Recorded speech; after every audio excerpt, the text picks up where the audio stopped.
संपूर्ण भगवद्गीता 18 अध्यायाचे धडे एकाच व्हिडिओमध्ये.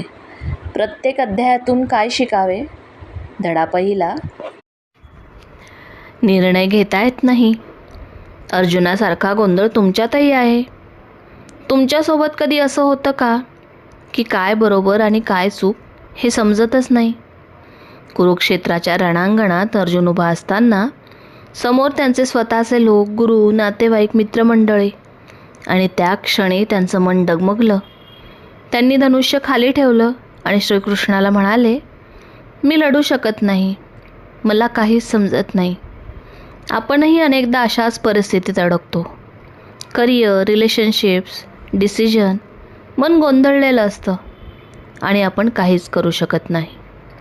गीतेचा पहिला अध्याय आपल्याला एक गोष्ट शिकवतो. गोंधळ हा शेवट नाही, तो सुरुवात आहे. जेव्हा मन पूर्णपणे गोंधळतं तेव्हाच खरी उत्तरं शोधण्याची वेळ येते. भगवद्गीतेचा दुसरा धडा. तुम्हाला कधी असा प्रश्न पडतो का की मृत्यू म्हणजे शेवट आहे का? आणि जीवनात इतका गोंधळ का होतो? कुरुक्षेत्राच्या रणांगणात अर्जुन पूर्णपणे खचले होते. समोर त्यांचे स्वतःचे लोक आणि मनात भीती, गोंधळ आणि दुःख. त्यांना काहीच समजत नव्हतं, काय बरोबर आणि काय चूक. तेव्हा श्रीकृष्ण शांतपणे म्हणाले, अर्जुना, तू ज्यासाठी शोक करतोय ते सत्य नाही. हा आत्मा कधी मरत नाही. जसं आपण जुने कपडे बदलतो तसंच आत्मा शरीर बदलतो. आणि मग श्रीकृष्ण एक महत्त्वाची गोष्ट सांगतात. आपला अधिकार फक्त कर्मावर आहे, फळावर नाही. आज आपण सगळे रिझल्ट, फ्युचर, फेल्युअर याचाच विचार करत राहतो आणि म्हणूनच मन गोंधळतं. पण भगवद्गीता सांगते की फक्त आपलं कर्तव्य करत राहा. जीवन समजून घ्या, आत्मा अमर आहे हे मान्य करा आणि फळाची चिंता सोडून आपलं कर्तव्य करत राहा. यातच खरी शांतता आहे. भगवद्गीतेचा तिसरा धडा. विचार थांबत नाहीत.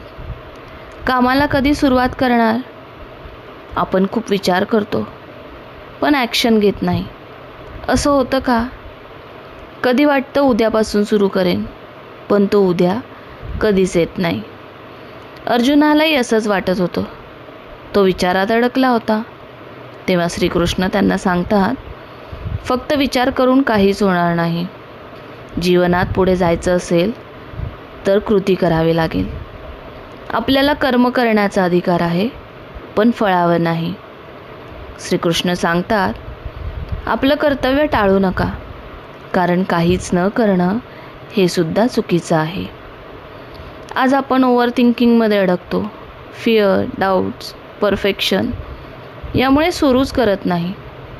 पण भगवद्गीता सांगते, परफेक्ट होण्यापेक्षा सुरू करा. फक्त विचार करून जीवन बदलत नाही. कृती केल्याशिवाय यश मिळत नाही. म्हणून आजच सुरू करा. भगवद्गीतेचा चौथा धडा.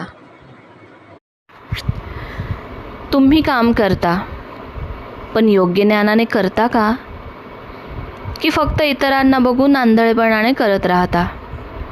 कारण ज्ञानाशिवाय केलेलं काम आपल्याला चुकीच्या दिशेला नेऊ शकतं.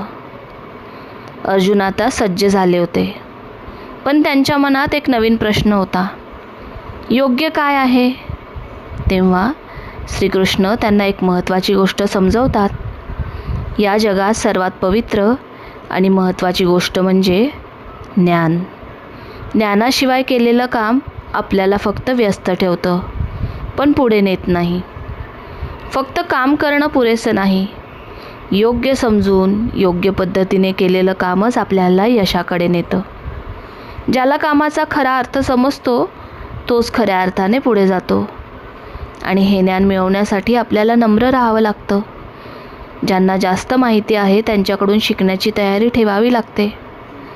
आज आपण अनेकदा फक्त बिझी राहतो, पण आपण जे करतोय ते खरंच योग्य आहे का, हा प्रश्न आपण स्वतःलाच विचारत नाही. आंधळेपणाने केलेलं काम आपल्याला थकवतं, पण योग्य ज्ञानाने केलेलं काम आपल्याला यश आणि समाधान दोन्ही देतं. म्हणून आधी समजा आणि मग करा. भगवद्गीतेचा 5वा धडा. काम करताना मन शांत कसं ठेवायचं? आपण सगळे काम तर करतो, पण काम करताना मन शांत राहतं का? की सतत ताण, चिंता आणि विचार चालूच असतात? अर्जुनाला आता कर्म आणि ज्ञान समजलं होतं, पण एक प्रश्न अजून बाकी होता. काम करताना मन शांत कसं ठेवायचं? तेव्हा श्रीकृष्ण त्यांना एक सुंदर मार्ग दाखवतात. श्रीकृष्ण सांगतात, काम करा, पण त्यात अडकू नका. मनाने स्वतःला त्या कामापासून थोडं वेगळं ठेवा. जेव्हा आपण फक्त कर्तव्य म्हणून काम करतो, तेव्हा मन आपोआप शांत होतं. कारण आपण परिणाम, तुलना आणि ताण यापासून दूर राहतो. आज आपण काम करताना मनात खूप गोष्टी चालू असतात. काय होईल, लोक काय म्हणतील, मी यशस्वी होईल का? म्हणूनच मन कधी शांत राहत नाही. खरं यश म्हणजे फक्त पैसा नाही, तर शांत मन आहे. काम करत राहा, पण मन शांत ठेवा. यातच खरा आनंद आहे. भगवद्गीतेचा 6वा धडा. मनावर नियंत्रण कसं मिळवाल? आपलं मन आपलं ऐकतच नाही, असं वाटतं का? अभ्यास करताना, काम करताना मन सतत इकडे तिकडे भटकत राहतं. अर्जुनालाही हाच प्रश्न पडला होता. ते श्रीकृष्णांना म्हणतात, हे मन खूप चंचल आहे, याला नियंत्रित करणं खूप कठीण आहे. श्रीकृष्ण म्हणतात, हो, मन चंचल आहे, हे मान्य आहे, पण ते नियंत्रित करणं अशक्य नाही. मनावर नियंत्रण मिळवण्यासाठी 2 गोष्टी खूप महत्त्वाच्या आहेत. पहिली, अभ्यास म्हणजे सतत प्रयत्न करत राहणं, आणि दुसरी, वैराग्य म्हणजे अनावश्यक गोष्टींपासून दूर राहणं. आज आपलं मन, मोबाईल, विचार, चिंता सगळीकडे भटकतं, पण प्रत्येक वेळी ते पुन्हा आपल्या ध्येयाकडे आणणं हाच खरा अभ्यास आहे. मन एकदाच नियंत्रणात येत नाही, पण रोज थोडा प्रयत्न केला तर एक दिवस ते पूर्ण तुमचं ऐकेल. यातच यश आहे. भगवद्गीतेचा 7वा धडा. देवाला कसं जाणाल? देव खरंच कसा ओळखायचा? तुम्हाला माहीत आहे का? आपण सगळे देवावर विश्वास ठेवतो, पण एक प्रश्न आहे, आपण देवाला खरंच ओळखतो का? की फक्त नाव घेतो आणि पुढे निघून जातो? अर्जुन आता मन आणि कर्म समजला होता, पण त्याच्या मनात एक मोठा प्रश्न होता, देवाला खरंच कसं जाणायचं?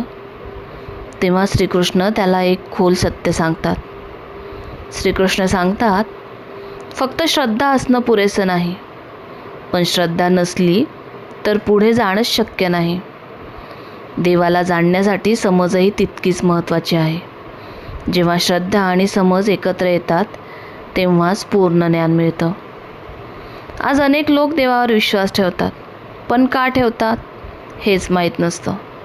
आणि काही लोक समजून घेण्याचा प्रयत्न करतात, पण श्रद्धाच नसते. फक्त श्रद्धा अपुरी आहे, फक्त समज तीही अपुरी आहे. पण जेव्हा श्रद्धा आणि समज एकत्र येतात, तेव्हाच देव खऱ्या अर्थाने समजतो, आणि यातच खरं ज्ञान आहे. भगवद्गीतेचा 8वा धडा. शेवटच्या क्षणी काय आठवेल? आपण कधी विचार केला आहे का की आयुष्याच्या शेवटच्या क्षणी आपल्याला काय आठवेल? अर्जुनाला हाच प्रश्न पडतो. ते श्रीकृष्णांना विचारतात, मरणाच्या वेळी काय आठवलं तर काय होतं? श्रीकृष्ण सांगतात, शेवटच्या क्षणी जे आपल्या मनात असतं त्यावरच पुढचा प्रवास ठरतो. म्हणूनच आपण आयुष्यभर जे विचार करतो, ज्यावर लक्ष देतो, ते शेवटी आपल्या मनात येतं. जर आपण सतत चिंता, भीती, ताण यात राहिलो तर शेवटच्या क्षणीही तेच आठवेल.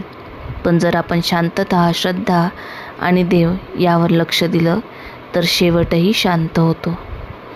मृत्यूच्या क्षणी विचार बदलता येत नाही. तो आपल्या संपूर्ण आयुष्याचा परिणाम असतो. म्हणून आजपासूनच योग्य विचार करा. भगवद्गीतेचा 9वा धडा. श्रद्धा असेल तर अशक्य काहीच नाही. आपण देवावर विश्वास ठेवतो, पण आपली श्रद्धा किती खोल आहे? कठीण वेळ आली की आपण डगमगतो का? अर्जुनाला आता ज्ञान, कर्म आणि मन समजलं होतं, पण एक प्रश्न अजून होता. भक्तीचं खरं महत्त्व काय? तेव्हा श्रीकृष्ण त्याला एक विशेष ज्ञान देतात. श्रीकृष्ण सांगतात, हे ज्ञान म्हणजे राजविद्या आहे, म्हणजेच सर्व ज्ञानांमध्ये सर्वोच्च ज्ञान. आणि हे फक्त वाचून समजत नाही, तर अनुभवातून जाणवतं. जो माणूस श्रद्धेने देवावर विश्वास ठेवतो, देव स्वतःच त्याची काळजी घेतात. भक्ती म्हणजे फक्त पूजा नाही, तर मनाने देवाशी जोडलेलं राहणं. आज आपण देवावर विश्वास ठेवतो, पण अडचण आली की शंका घेतो, म्हणून श्रद्धा पूर्ण होत नाही. खरी श्रद्धा म्हणजे परिस्थिती काहीही असो, देवावर विश्वास न सोडणं. आणि जेव्हा श्रद्धा आणि अनुभव एकत्र येतात, तेव्हाच खरं ज्ञान मिळते. म्हणून श्रद्धा ठेवा, सर्व शक्य आहे. भगवद्गीतेचा 10वा धडा. देव फक्त मंदिरात नाही, तो सर्वत्र आहे. देव फक्त मंदिरात आहे असं तुम्हाला वाटतं का? आपण देवाला कुठे शोधतो? मंदिरात, मूर्तींमध्ये. पण जर मी सांगितलं की देव फक्त तिथेच नाही तर? अर्जुन आता भक्ती आणि श्रद्धा समजले होते, पण त्यांच्या मनात एक प्रश्न होता, देव नेमका कुठे आहे? तेव्हा श्रीकृष्ण त्याला एक अद्भुत सत्य सांगतात. श्रीकृष्ण सांगतात, या संपूर्ण विश्वात जे काही श्रेष्ठ, सुंदर आणि शक्तिशाली आहे, ते सगळं माझंच रूप आहे. सूर्याचा प्रकाश, चंद्राची शांतता, पाण्याची शुद्धता, हे सगळं परमात्म्याचं दर्शन आहे. पण आपण देवाला फक्त एका ठिकाणी मर्यादित ठेवतो, म्हणूनच आपल्याला तो इतर ठिकाणी दिसत नाही. जेव्हा आपण प्रत्येक गोष्टीत परमात्मा पाहायला शिकतो, तेव्हा जीवनाचा दृष्टिकोन बदलतो, कारण देव सर्वत्र आहे. भगवद्गीतेचा 11वा धडा. आपण किती लहान आहोत, कधी विचार केला आहे? आपण खूप मोठे आहोत असं वाटतं का? आपल्याला कधी असं वाटतं का की आपण खूप मोठं काहीतरी आहोत, की सगळं आपल्या नियंत्रणात आहे? अर्जुनाला आता देव सर्वत्र आहे हे समजलं होतं, पण तो अजूनही पूर्णपणे समजू शकला नव्हता. म्हणून ते श्रीकृष्णांना म्हणतात, मला तुमचं खरं रूप पाहायचं आहे. तेव्हा श्रीकृष्ण अर्जुनाला त्यांचं विश्वरूप दाखवतात. एक असं रूप ज्यात संपूर्ण सृष्टी सामावलेली आहे. अनंत रूप, अनंत शक्ती. हे पाहून अर्जुन घाबरतात. त्यांना समजतं आपण किती लहान आहोत. आज आपण अहंकार करतो. आपल्याला वाटतं आपणच सगळं करतो, पण खरं पाहिलं तर आपण या विशाल सृष्टीचा एक छोटासा भाग आहोत. अहंकार आपल्याला अंध बनवतो, पण जेव्हा आपण मोठा दृष्टिकोन पाहतो तेव्हा नम्रता येते. म्हणून अहंकार सोडा आणि सत्य स्वीकारा. भगवद्गीतेचा 12वा धडा. खरी भक्ती म्हणजे काय? देवाला खुश कसं करायचं माहीत आहे का? आपण देवाची पूजा करतो, पण एक प्रश्न आहे, खरी भक्ती म्हणजे नेमकं काय? फक्त मंत्र, पूजा आणि विधी इतकंच का? अर्जुनाला आता विश्वाचं सत्य समजलं होतं, पण त्याच्या मनात एक प्रश्न होता, देवाला सर्वात प्रिय कोण आहे? तेव्हा श्रीकृष्ण त्यांना खरी भक्ती समजवतात. श्रीकृष्ण सांगतात, खरी भक्ती ही साधेपणात असते, ज्याच्या मनात अहंकार नाही, जो शांत आहे, दयाळू आणि प्रामाणिक आहे, जो द्वेष करत नाही, जो सर्वांना समान पाहतो, जो सुखदुःखात स्थिर राहतो, तोच खरा भक्त आहे. आज आपण भक्ती म्हणजे फक्त पूजा आणि विधी समजतो, पण मनात राग, द्वेष, अहंकार ठेवतो. म्हणून खरी भक्ती होत नाही. खरी भक्ती बाहेर नाही, ती मनात असते. साधेपणा, शांतता आणि प्रेम यातच खरी भक्ती आहे. भगवद्गीतेचा 13वा धडा. आपण खरंच कोण आहोत? तुम्ही शरीर आहात की काहीतरी वेगळं? तुमची खरी ओळख काय आहे? आपण रोज आरशात स्वतःला पाहतो आणि म्हणतो, हा मी आहे किंवा ही मी आहे. पण खरंच तोच तुम्ही आहात का? किंवा तेच तुम्ही आहात का? अर्जुनाला आता भक्ती समजली होती, पण त्याच्या मनात एक खोल प्रश्न होता, मी नेमका कोण आहे? तेव्हा श्रीकृष्ण त्याला एक महत्त्वाचं सत्य सांगतात. श्रीकृष्ण सांगतात, हे शरीर म्हणजे क्षेत्र आहे, म्हणजे एक जागा जिथे विचार, भावना, अनुभव सगळं घडतं. आणि जो या शरीराला पाहतो, जो अनुभव घेतो, तो म्हणजे क्षेत्रज्ञ, म्हणजेच आत्मा. जसं तुम्ही गाडी चालवता, गाडी तुमची आहे, पण तुम्ही गाडी नाही. तसंच हे शरीर तुमचं आहे, पण तुम्ही शरीर नाही. आज आपण शरीरालाच मी समजतो. म्हणून कोणी काही बोललं तर दुखावतं, वय वाढलं तर भीती वाटते, आजारी पडलो तर आपण तुटून जातो, कारण आपण खरी ओळख विसरलो आहोत. तुम्ही शरीर नाही, तुम्ही त्या शरीरात राहणारा आत्मा आहात. हे एकदा समजलं की भीती, दुःख आणि असुरक्षितता कमी होते आणि जीवनाकडे पाहण्याचा दृष्टिकोन बदलतो. भगवद्गीतेचा 14वा धडा. आपल्या स्वभावामागचे रहस्य. तुमचा स्वभाव नेमका कसा आहे? तुमच्या मनावर कोणता गुण राज्य करतो? कधी तुम्हाला खूप शांत आणि आनंदी वाटतं आणि कधी अचानक राग, आळस किंवा अस्वस्थता येते. हे सगळं का होतं? कधी विचार केलाय? अर्जुनाला आता शरीर आणि आत्म्याचं सत्य समजलं होतं, पण त्याच्या मनात अजून एक प्रश्न होता, माणसाचा स्वभाव असा बदलत का राहतो? तेव्हा श्रीकृष्ण त्याला प्रकृतीचे 3 गुण समजवतात. पहिला गुण म्हणजे सत्व. सत्व म्हणजे शांतता, ज्ञान आणि चांगुलपणा. जेव्हा मन शांत असतं आणि योग्य विचार येतात, तेव्हा सत्वगुण जास्त असतो. दुसरा गुण म्हणजे रज. रज म्हणजेच सतत धावपळ, इच्छा आणि अस्वस्थता. काहीतरी मिळवायचं आहे, काहीतरी करायचं आहे, हे सतत मनात चालू असतं. आणि तिसरा गुण म्हणजे तम. तम म्हणजे आळस, अज्ञान आणि निष्क्रियता. काहीच करायची इच्छा नसणं, सतत टाळत राहणं. सकाळी लवकर उठून शांत मनाने काम करावंसं वाटतं, तो सत्वगुण. सतत काहीतरी मिळवायचं, पुढे जायचं, ही रजगुणाची ओढ. आणि काहीच करू नये, फक्त पडून राहावंसं वाटतं, तो तमगुण. हे 3 गुण आपल्या आत आहेत. पण आपण कोणत्या गुणाला वाढवत आहोत, हे ओळखणं खूप महत्त्वाचं आहे. हे 3 गुण आपल्या प्रत्येकामध्ये असतात. कधी सत्व वाढतं, कधी रज आणि कधी तम. पण जीवन चांगलं जगायचं असेल तर सत्वगुण वाढवणं आवश्यक आहे. आपला स्वभाव कायमचा नसतो, तो आपल्या विचारांनी, सवयींनी आणि संगतीने बदलतो. ज्या गुणाला तुम्ही रोज वाढवता, तसंच तुमचं जीवन बनतं. म्हणून चांगले विचार निवडा आणि सत्व वाढवा. भगवद्गीतेचा 15वा धडा. जीवनाचा खरा उद्देश काय? सगळं मिळूनही मन रिकामं का वाटतं? आपण आपल्या मुळापासून दूर जातोय का? कधी असं वाटतं का की सगळं असूनही मन शांत नाही? काम, पैसा, लोक सगळं आहे, पण आतून काहीतरी रिकामं वाटतंय. अर्जुनाला आता जीवन, आत्मा, स्वभावाबद्दल खूप काही समजलं होतं, पण त्यांच्या मनात अजून एक प्रश्न होता, जीवनाचा खरा उद्देश काय आहे? तेव्हा श्रीकृष्ण त्यांना संसाराचं एक सुंदर उदाहरण देतात. श्रीकृष्ण सांगतात, हे जग एका मोठ्या वृक्षासारखं आहे.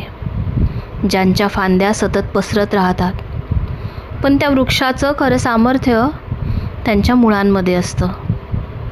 आपण इथे मूळ म्हणजे फक्त झाडाची मुळं नाहीत, तर माणसाचा खरा आधार, श्रद्धा, संस्कार आणि परमात्म्याशी असलेलं नातं हेच आपल्या जीवनाची खरी मुळं आहेत. आज आपण बाहेरच्या गोष्टींमध्ये इतके अडकतो की स्वतःशी जोडलेलं राहणंच विसरतो. मोठं घर, मोठं नाव, मोठं यश हे सगळं मिळालं, पण मनात शांतता नसेल तर खरंच आपण आनंदी आहोत का? जसं मुळापासून दूर गेलेलं झाड हळूहळू कमकुवत होत जातं, तसंच परमात्म्याशी आणि स्वतःशी नातं तुटलं की माणूस आतून रिकामा वाटायला लागतो. जीवनाचा खरा उद्देश फक्त मिळवत राहणं नाही, तर आपल्या खऱ्या आधाराशी जोडलेलं राहणं आहे. कारण मुळं मजबूत असतील तर जीवनही मजबूत राहतं. भगवद्गीतेचा 16वा धडा. तुमच्यात कोणते गुण वाढत आहेत? तुमच्या सवयी तुम्हाला कुठे घेऊन जात आहेत? तुमच्यात चांगले गुण वाढताय की वाईट? आपण रोज छोटे छोटे निर्णय घेतो, पण कधी विचार केलाय हे निर्णय आपल्याला चांगल्या दिशेला नेताय की चुकीच्या? अर्जुनाला आता जीवनाचा खरा आधार समजला होता, पण त्याच्या मनात अजून एक प्रश्न होता. चांगला माणूस आणि वाईट माणूस यात फरक काय? तेव्हा श्रीकृष्ण त्यांना 2 प्रकारच्या गुणांबद्दल सांगतात. श्रीकृष्ण सांगतात, दयाळूपणा, सत्य, शांतता, नम्रता हे दैवी गुण आहेत. हे गुण माणसाला आतून मजबूत बनवतात. पण राग, अहंकार, लोभ, द्वेष हे आसुरी गुण आहेत. हे गुण हळूहळू माणसाची शांतता आणि आनंद हिरावून घेतात. कोणी आपल्याशी चुकीचं वागलं की आपण लगेच रागावतो. कोणी पुढे गेलं की मनात मत्सर येतो. हे सगळं नकळत आपल्या स्वभावाचा भाग बनायला लागतं. आजच्या जगात चांगल्या सवयी टिकवणं कठीण वाटतं, पण आपण रोज कोणते विचार निवडतो, कोणती संगत ठेवतो, त्यावरच आपलं व्यक्तिमत्व घडतं. वाईट गुण अचानक येत नाहीत, ते हळूहळू सवयी बनतात. आणि चांगले गुणही रोजच्या छोट्या कृतींनी वाढतात. म्हणून रोज चांगल्या गुणांची निवड करा. भगवद्गीतेचा 17वा धडा. तुमची श्रद्धा तुमचं भविष्य ठरवते. जशी श्रद्धा तसं जीवन. तुमची श्रद्धा तुम्हाला कुठे घेऊन चालली आहे? प्रत्येक माणूस कोणत्या ना कोणत्या गोष्टीवर विश्वास ठेवतो, पण कधी विचार केला आहे तुमची श्रद्धा तुम्हाला कुठे घेऊन चालली आहे? अर्जुनाला आता चांगले आणि वाईट गुण समजले होते, पण त्यांच्या मनात अजून एक प्रश्न होता. सगळ्यांची श्रद्धा सारखीच असते का? तेव्हा श्रीकृष्ण त्यांना श्रद्धेचे 3 प्रकार समजवतात. पहिली श्रद्धा म्हणजे सात्विक श्रद्धा. जिथे मन शांत असतं, विचार स्वच्छ असतात. असा माणूस चांगलं काम करतो, पण फक्त स्वतःसाठी नाही, तर इतरांचंही भलं व्हावं असा विचार करतो. त्यांच्या मनात दया, शांतता आणि प्रामाणिकपणा असतो. दुसरी श्रद्धा म्हणजे राजस श्रद्धा. इथे माणूस मेहनत तर करतो, पण त्यामागे अपेक्षा खूप असतात. लोकांनी आपलं कौतुक करावं, यश मिळावं, नाव मोठं व्हावं. मन सतत धावत राहतं, म्हणून शांतता कमी आणि ताण जास्त असतो. आणि तिसरी श्रद्धा म्हणजे तामस श्रद्धा. जिथे अज्ञान, हट्ट आणि चुकीचे विचार असतात. असा माणूस विचार न करता वागतो. वाईट सवयी, आळस आणि चुकीची संगत हळूहळू त्याला चुकीच्या दिशेने घेऊन जाते. हे 3 प्रकार फक्त पुस्तकातील नाही, ते आपल्या रोजच्या जीवनात दिसतात. आणि आपण रोज यापैकी एक श्रद्धा निवडत असतो. आज आपण जे पाहतो, जे ऐकतो, ज्यांच्यासोबत राहतो, त्याचा परिणाम हळूहळू आपल्या श्रद्धेवर होत जातो. जर मन शांत आणि चांगल्या गोष्टींमध्ये राहिलं तर श्रद्धाही शुद्ध राहते. पण सतत नकारात्मकता, राग आणि चुकीच्या गोष्टींमध्ये राहिलो तर मनही तसंच बनत जातं. माणूस जसा विचार करतो, ज्यावर विश्वास ठेवतो, तसाच तो हळूहळू बनत जातो. म्हणून तुमची श्रद्धा जपा, कारण तीच तुमचं भविष्य घडवते. भगवद्गीतेचा 18वा धडा. अंतिम मुक्तीचा मार्ग. सगळं सोडलं तरच खरी शांतता मिळते. सगळं नियंत्रणात ठेवण्याचा प्रयत्न करताय. आपण आयुष्यभर सगळं आपल्या नियंत्रणात ठेवण्याचा प्रयत्न करतो, पण जितकं घट्ट पकडून ठेवतो तितकंच मन अस्वस्थ होत जातं. अर्जुनाला आता कर्म, भक्ती, आत्मा, श्रद्धा सगळं समजलं होतं, पण शेवटी त्याच्या मनात एक अंतिम प्रश्न होता. खरी मुक्ती कशी मिळते? तेव्हा श्रीकृष्ण त्यांना गीतेचं अंतिम आणि सर्वात मोठं सत्य सांगतात. श्रीकृष्ण सांगतात, सगळं स्वतःच नियंत्रित करण्याचा हट्ट सोडा. भीती, अहंकार आणि सततची चिंता हे सोडल्याशिवाय मन शांत होत नाही. जेव्हा माणूस मनापासून परमात्म्यावर विश्वास ठेवतो तेव्हा त्याचं ओझं हलकं व्हायला लागतं, कारण त्याला समजतं की मी एकटा नाही. आज आपण प्रत्येक गोष्ट स्वतःच सांभाळण्याचा प्रयत्न करतो. सगळं आपल्या मनासारखं व्हावं अशी अपेक्षा ठेवतो, आणि जेव्हा तसं होत नाही तेव्हा दुःख, ताण आणि निराशा वाढते. मोक्ष म्हणजे सगळं सोडून जंगलात जाणं नाही, तर मनातील भीती, अहंकार आणि ओझं सोडणं आणि परमात्म्यावर पूर्ण विश्वास ठेवणं. जीवनात सगळं आपल्या हातात नसतं, पण विश्वास, श्रद्धा आणि योग्य कर्म हे नेहमी आपल्या हातात असतं. म्हणून भीती सोडा आणि परमात्म्यावर विश्वास ठेवा. यातच खरी शांतता आहे. संपूर्ण भगवद्गीतेतील 18 अध्यायाचे धडे तुम्हाला कसे वाटले नक्की कमेंटमध्ये कळवा.